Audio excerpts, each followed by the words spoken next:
Nous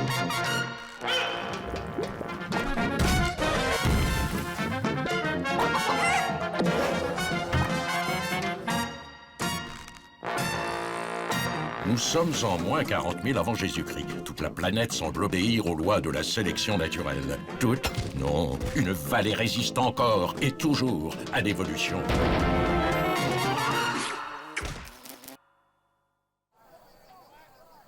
Regarde ça, Spam. Il y a un attroupement devant le collège. Le collège est fermé jusqu'à nouvel ordre. Il y a eu une effraction dans l'enceinte de l'établissement. Toutes les stalactites ont été démontées et emportées par des voleurs dans la nuit. Ils ont piqué les stalactites. C'est complètement débile. Ne croyez pas ça, Vlog. Le trafic de pierre est en pleine explosion dans la vallée. La police dit que ce sont les gitans qui ont fait ça. Ah bah tu vois, ça m'étonne pas. Quand on est capable d'habiter dans des huttes plutôt qu'au fond d'une grotte humide et sombre comme les gens civilisés, on est capable de tout. Notre caverne aussi s'est fait cambrioler cette année. Ça commence à devenir un vrai problème, ces Romano-sapiens. C'est vrai que j'aime pas trop qu'on expulse ces espèces de la chaîne de l'évolution. Mais là, je dois avouer qu'ils ne font aucun effort pour trouver leur place dans la sélection naturelle, ceux-là.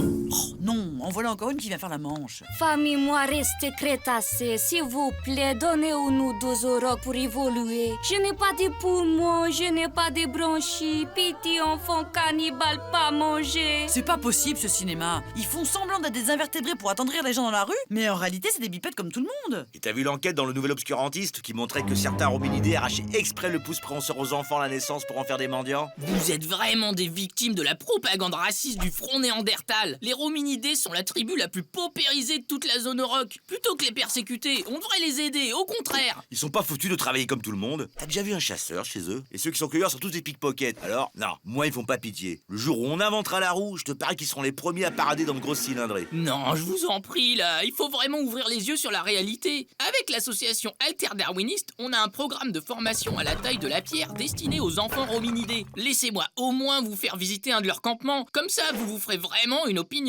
Écoute, pourquoi pas après tout? T'en dis quoi, Blog?